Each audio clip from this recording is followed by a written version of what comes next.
তো আসসালামু আলাইকুম ডিয়ার ভিউয়ার্স, আশা করি আপনারা ভালো আছেন। অলরেডি আপনারা 18তম নিবন্ধন যারা রিটেন পরীক্ষা দিয়েছেন তারা বিভিন্ন কমেন্ট করতেছেন বা বিভিন্ন তথ্য পাচ্ছেন।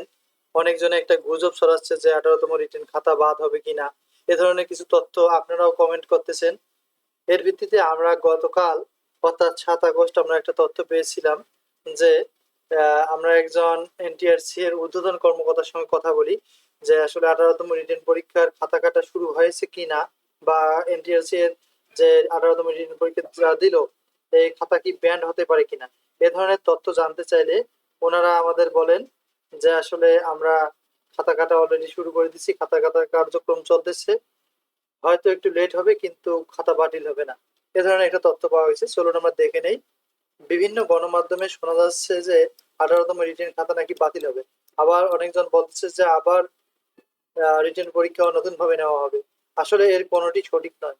আপনারা যারা 18তম রিটেন পরীক্ষা দিয়েছেন তারা নিশ্চিত থাকতে পারেন যে নিয়োগ পরীক্ষার খাতা যদি নষ্ট না হয় তাহলে সেটি বাতিল হয় না।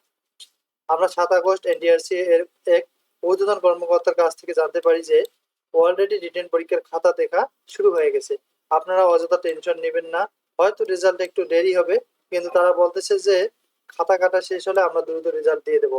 আপনারা জানেন যে দেশের চলমান পরিস্থিতির জন্য একটু সময় লাগতে পারে। So thank you for watching this video. আশা করি আপনারা আর এই বিষয়ে টেনশন নেবেন না। যারা নতুন রয়েছেন তারা আমার চ্যানেলটি সাবস্ক্রাইব করতে পারেন এনটিআরসি এ সম্পর্কে গুরুত্বপূর্ণ তথ্য এবং পরীক্ষার আপডেট বিষয়ে জানতে।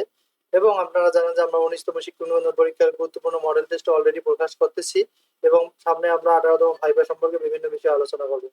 তো যারা সাবস্ক্রাইব করেছেন তাদেরকে অসংখ্য ধন্যবাদ। ভালো লাগলে অবশ্যই লাইক করবেন, কোনো জানার থাকলে কমেন্ট করবেন। Thank you for watching this video.